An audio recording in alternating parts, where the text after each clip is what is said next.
Crime and Punishment by Fyodor Dostoevsky. Part 1, Chapter 5. Of course, I've been meaning lately to go to Razumihin's to ask for work, to ask him to get me lessons or something, Raskolnikov thought. But what help can he be to me now? Suppose he gets me lessons.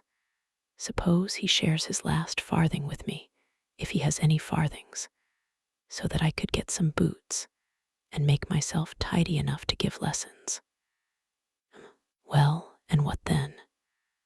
What shall I do with the few coppers I earn? That's not what I want now. It's really absurd for me to go to Razumihin. The question why he was now going to Razumihin agitated him, even more than he was himself aware. He kept uneasily seeking for some sinister significance in this apparently ordinary action. Could I have expected to set it all straight and to find a way out by means of Razumihin alone? He asked himself in perplexity. He pondered and rubbed his forehead, and strange to say, after long musing, suddenly, as if it were spontaneously and by chance, a fantastic thought came into his head. To Razumihin's, he said all at once, calmly, as though he had reached a final determination.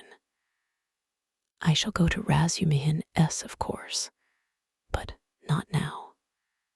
I shall go to him on the next day after it, when it will be over and everything will begin afresh. And suddenly he realized what he was thinking. After it, he shouted, jumping up from the seat, but is it really going to happen? Is it possible it really will happen? He left the seat and went off almost at a run. He meant to turn back homewards, but the thought of going home suddenly filled him with intense loathing. In that hole, in that awful little cupboard of his. All this had for a month past been growing up in him, and he walked on at random. His nervous shudder had passed into a fever that made him feel shivering. In spite of the heat, he felt cold.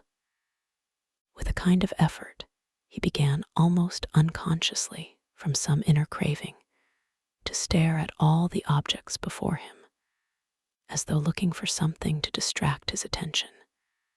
But he did not succeed, and kept dropping every moment into brooding.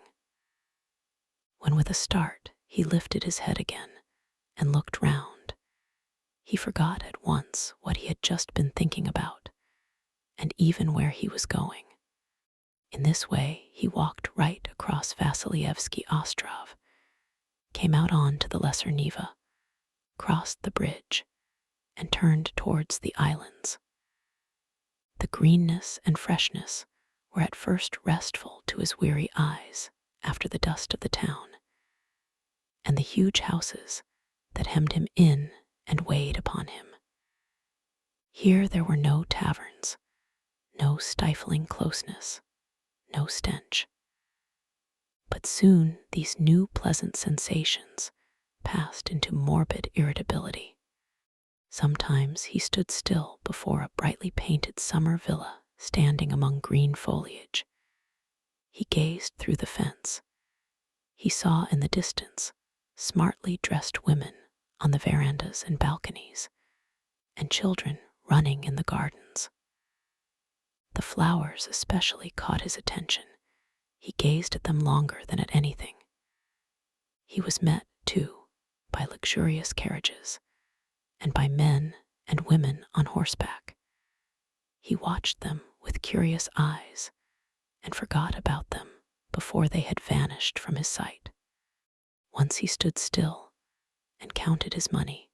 He found he had 30 kopecks, 20 to the policeman, 3 to Nastasia for the letter.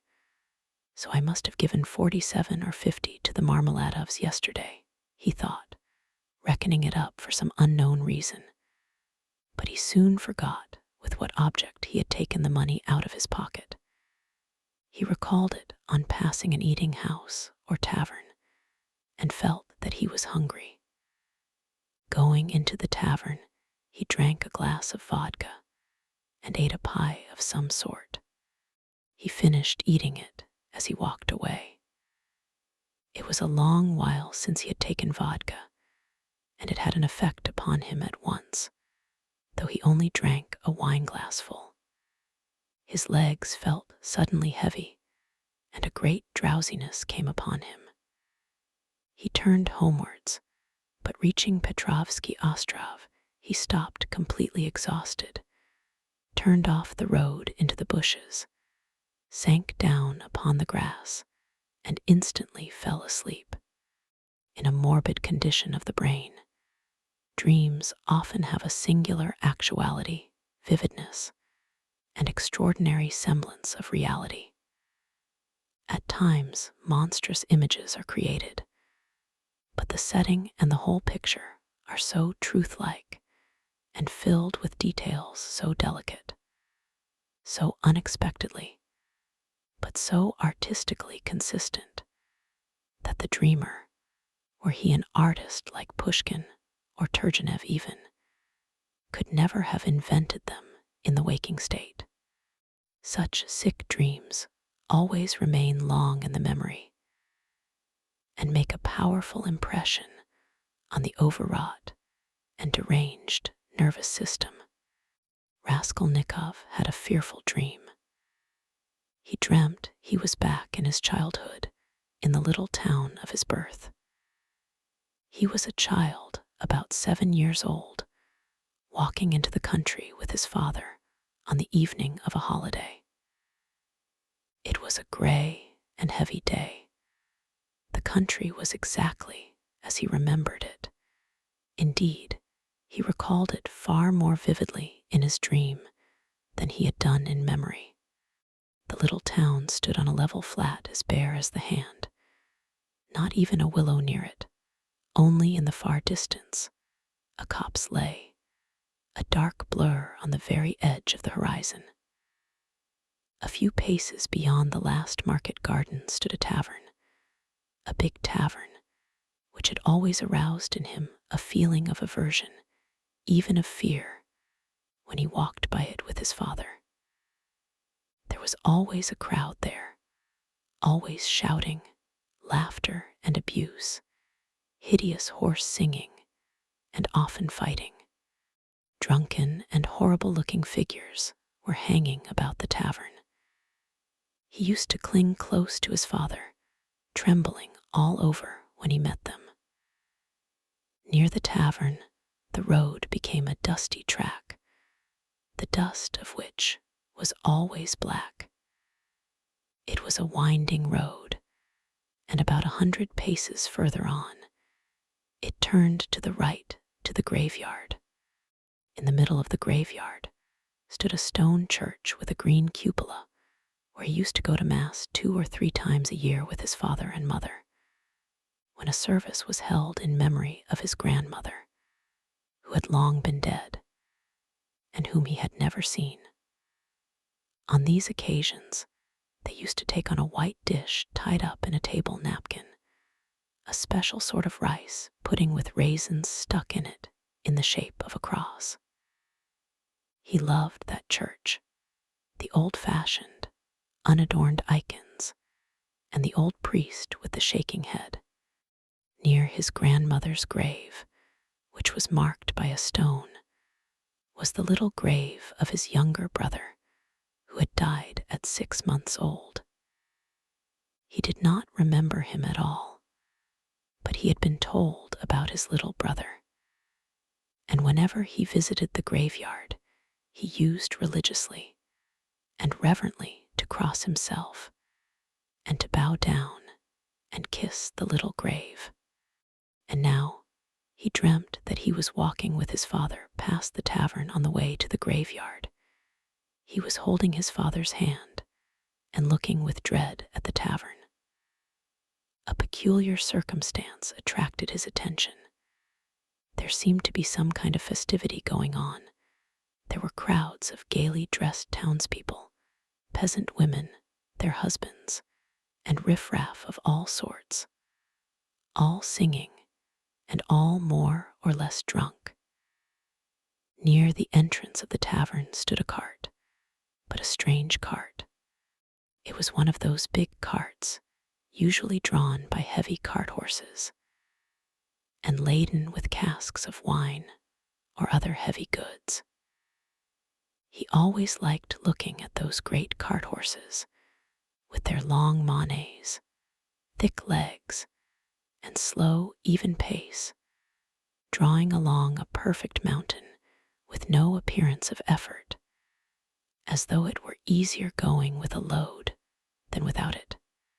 But now, strange to say, in the shafts of such a cart, he saw a thin little sorrel beast, one of those peasants' nags, which he had often seen straining their utmost under a heavy load of wood or hay, especially when the wheels were stuck in the mud or in a rut. And the peasants would beat them so cruelly, sometimes even about the nose and eyes, and he felt so sorry for them that he almost cried, and his mother always used to take him away from the window. All of a sudden, there was a great uproar of shouting, singing, and the balalaika. And from the tavern, a number of big and very drunken peasants came out, wearing red and blue shirts and coats thrown over their shoulders. "Get in," shouted one of them, a young, thick-necked peasant with a fleshy face red as a carrot. "I'll take you all, get in." But at once there was an outbreak of laughter and exclamations in the crowd. "Take us all with a beast like that? Why, Mikolka, are you crazy to put a nag like that in such a cart? And this mare is 20, if she is a day, mates." "Get in, I'll take you all," Mikolka shouted again, leaping first into the cart, seizing the reins and standing straight up in front. "The bay has gone with Matvey," he shouted from the cart, "and this brute, mates, is just breaking my heart. I feel as if I could kill her. She's just eating her head off. Get in, I tell you. I'll make her gallop, she'll gallop." And he picked up the whip, preparing himself with relish to flog the little mare. "Get in, come along," the crowd laughed.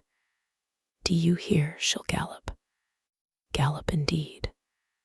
She has not had a gallop in her for the last 10 years. She'll jog along. Don't you mind her, mates. Bring a whip each of you. Get ready.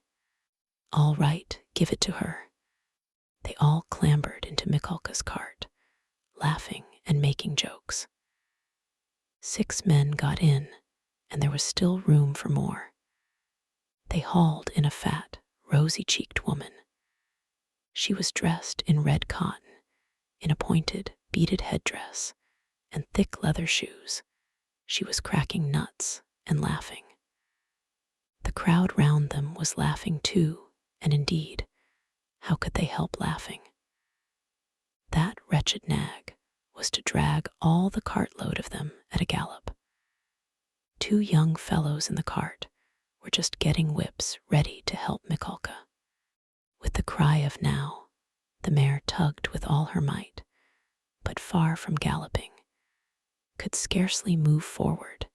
She struggled with her legs, gasping and shrinking from the blows of the 3 whips which were showered upon her like hail. The laughter in the cart and in the crowd was redoubled, but Mikolka flew into a rage and furiously thrashed the mare, as though he supposed she really could gallop. "Let me get in, too, mates," shouted a young man in the crowd, whose appetite was aroused. "Get in, all get in," cried Mikolka. "She will draw you all. I'll beat her to death. and he thrashed and thrashed at the mare, beside himself with fury. "Father, father," he cried, "father, what are they doing? Father, they are beating the poor horse." come along," said his father. "They are drunken and foolish. They are in fun. Come away, don't look." And he tried to draw him away, but he tore himself away from his hand, and beside himself with horror, ran to the horse. The poor beast was in a bad way. She was gasping, standing still, then tugging again and almost falling. "Beat her to death," cried Mikolka. "It's come to that. I'll do for her." "What are you about? Are you a Christian, you devil?" shouted an old man in the crowd. "Did anyone ever see the like? A wretched nag like that pulling such a cartload," said another. "You'll kill her," shouted the third. "Don't meddle. It's my property. I'll do what I choose." "Get in, more of you. Get in, all of you. I will have her go at a gallop." All at once, laughter broke into a roar and covered everything. The mare, roused by the shower of blows, began feebly kicking. Even the old man could not help smiling. To think of a wretched little beast like that trying to kick. Two lads in the crowd snatched up whips and ran to the mare to beat her about the ribs. One ran each side, hit her in the face, in the eyes, cried Mikolka. "Give us a song, mates," shouted someone in the cart, and everyone in the cart joined in a riotous song, jingling a tambourine and whistling. The woman went on cracking nuts and laughing. He ran beside the mare, ran in front of her, saw her being whipped across the eyes, right in the eyes. He was crying, he felt choking. His tears were streaming. One of the men gave him a cut with the whip across the face. He did not feel it. Wringing his hands and screaming, he rushed up to the gray-headed old man with the gray beard, who was shaking his head in disapproval. One woman seized him by the hand and would have taken him away, but he tore himself from her and ran back to the mare. She was almost at the last gasp, but began kicking once more. "I'll teach you to kick," Mikolka shouted ferociously. He threw down the whip, bent forward, and picked up from the bottom of the cart a long, thick shaft. He took hold of one end with both hands, and with an effort brandished it over the mare. "He'll crush her," was shouted round him. "He'll kill her." "It's my property," shouted Mikolka, and brought the shaft down with a swinging blow. There was a sound of a heavy thud. "Thrash her, thrash her." "Why have you stopped?" shouted voices in the crowd. And Mikolka swung the shaft a second time, and it fell a second time on the spine of the luckless mare. She sank back on her haunches, but lurched forward and tugged forward with all her force, tugged first on one side and then on the other, trying to move the cart. But the 6 whips were attacking her in all directions, and the shaft was raised again and fell upon her a third time, then a fourth, with heavy measured blows. Mikolka was in a fury that he could not kill her at one blow. "She's a tough one," was shouted in the crowd. "She'll fall in a minute, mates. There will soon be an end of her," said an admiring spectator in the crowd. "Fetch an axe to her." "Finish her off," shouted a third. "I'll show you." "Stand off," Mikolka screamed frantically. He threw down the shaft, stooped down in the cart, and picked up an iron crowbar. "Look out," he shouted, and with all his might, he dealt a stunning blow at the poor mare. The blow fell, the mare staggered, sank back, tried to pull, but the bar fell again with a swinging blow on her back, and she fell on the ground like a log. "Finish her off," shouted Mikolka, and he leapt beside himself, out of the cart.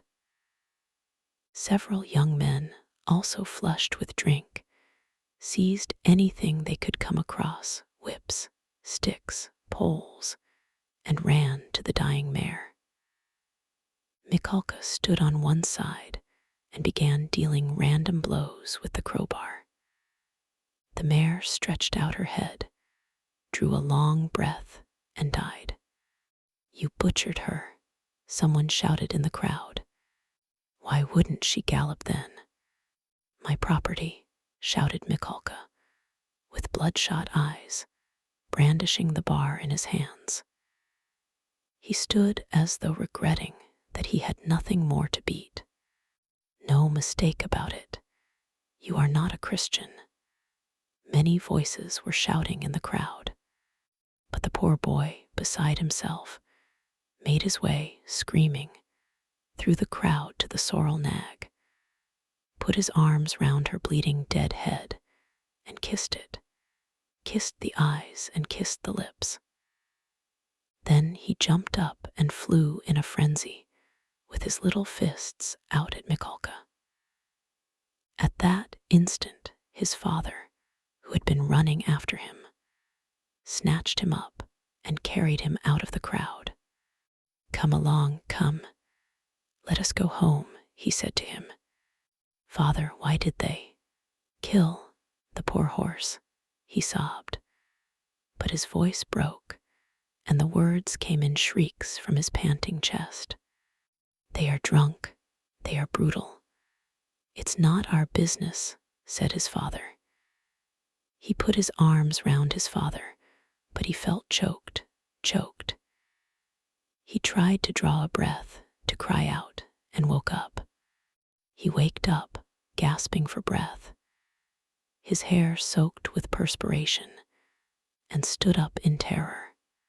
"Thank God, that was only a dream," he said, sitting down under a tree and drawing deep breaths. "But what is it? Is it some fever coming on? Such a hideous dream."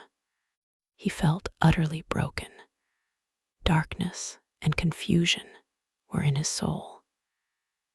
He rested his elbows on his knees and leaned his head on his hands. "Good God," he cried, can it be, that I shall really take an axe, that I shall strike her on the head, split her skull open, that I shall tread in the sticky warm blood, break the lock, steel and tremble hide, all spattered in the blood, with the axe? Good God, can it be?" He was shaking like a leaf as he said this. "But why am I going on like this?" he continued, sitting up again, as it were in profound amazement. "I knew that I could never bring myself to it, so what have I been torturing myself for till now? Yesterday, when I went to make that experiment, yesterday I realized completely that I could never bear to do it. Why am I going over it again then? Why am I hesitating? As I came down the stairs yesterday, I said myself that it was base, loathsome, vile. The very thought of it made me feel sick and filled me with horror. No, I couldn't do it. Granted that there is no flaw in all that reasoning, that all that I have concluded this last month is clear as day, true as arithmetic. My God. Anyway, I couldn't bring myself to it. I couldn't do it. Why then am I still? He rose to his feet, looked round in wonder as though surprised at finding himself in this place, and went towards the bridge. He was pale, His eyes glowed. He was exhausted in every limb, but he seemed suddenly to breathe more easily.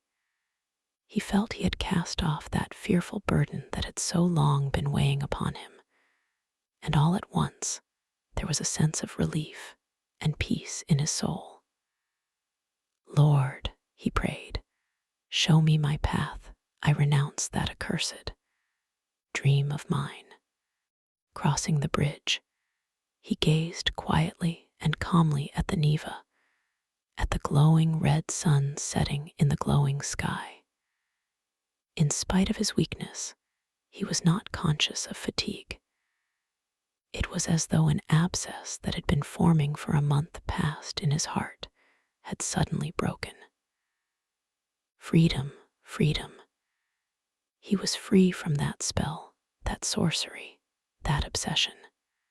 Later on, when he recalled that time and all that happened to him during those days, minute by minute, point by point, he was superstitiously impressed by one circumstance, which, though in itself not very exceptional, always seemed to him afterwards the predestined turning point of his fate.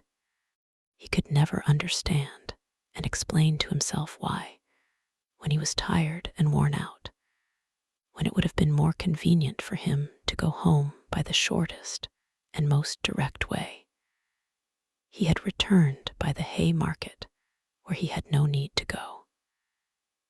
It was obviously and quite unnecessarily out of his way, though not much so. It is true that it happened to him dozens of times to return home without noticing what streets he passed through.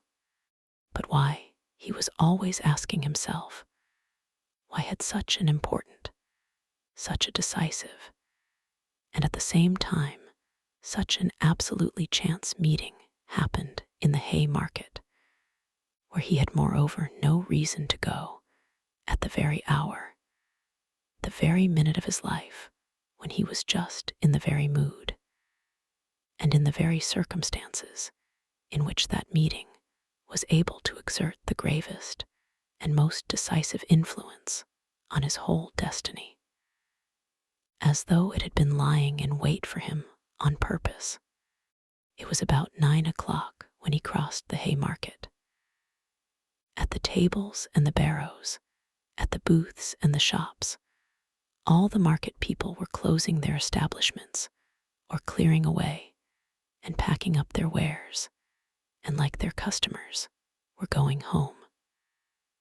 Rag pickers and costermongers of all kinds were crowding round the taverns in the dirty and stinking courtyards of the hay market. Raskolnikov particularly liked this place and the neighboring alleys when he wandered aimlessly in the streets. Here his rags did not attract contemptuous attention, and one could walk about in any attire without scandalizing people. At the corner of an alley, a huckster and his wife had 2 tables set out with tapes, thread, cotton handkerchiefs, etc. They, too, had got up to go home, but were lingering in conversation with a friend who had just come up to them. This friend was Lizaveta Ivanovna, or, as everyone called her, Lizaveta, the younger sister of the old pawnbroker, Alyona Ivanovna, whom Raskolnikov had visited the previous day to pawn his watch and make his experiment. He already knew all about Lizaveta, and she knew him a little too. She was a single woman of about 35, tall, clumsy, timid, submissive, and almost idiotic. She was a complete slave, and went in fear and trembling of her sister, who made her work day and night, and even beat her. She was standing with a bundle before the huckster and his wife, listening earnestly and doubtfully. They were talking of something with special warmth. The moment Raskolnikov caught sight of her, he was overcome by a strange sensation, as it were of intense astonishment, though there was nothing astonishing about this meeting. You could make up your mind for yourself, Lizaveta Ivanovna, the huckster was saying aloud. Come round tomorrow about 7. They will be here too. Tomorrow, said Lizaveta slowly and thoughtfully, as though unable to make up her mind. Upon my word, what a fright you are in of Alyona Ivanovna, gabbled the huckster's wife, a lively little woman. I look at you. You are like some little babe. And she is not your own sister either, nothing but a stepsister. And what a hand she keeps over you. But this time don't say a word to Alyona Ivanovna, her husband interrupted. That's my advice. But come round to us without asking. It will be worth your while. Later on your sister herself may have a notion. Am I to come? About 7 o'clock tomorrow. And they will be here. You will be able to decide for yourself. And we'll have a cup of tea, added his wife. All right, I'll come, said Lizaveta, still pondering, and she began slowly moving away. Raskolnikov had just passed and heard no more. He passed softly, unnoticed, trying not to miss a word. His first amazement was followed by a thrill of horror, like a shiver running down his spine. He had suddenly quite unexpectedly learnt, that the next day at 7 o'clock Lizaveta, the old woman's sister and only companion, would be away from home, and that therefore at 7 o'clock precisely the old woman would be left alone. He was only a few steps from his lodging. He went in like a man condemned to death. He thought of nothing and was incapable of thinking. But he felt suddenly in his whole being that he had no more freedom of thought, no will, and that everything was suddenly and irrevocably decided. Certainly, if he had to wait whole years for a suitable opportunity, he could not reckon on a more certain step towards the success of the plan than that which had just presented itself.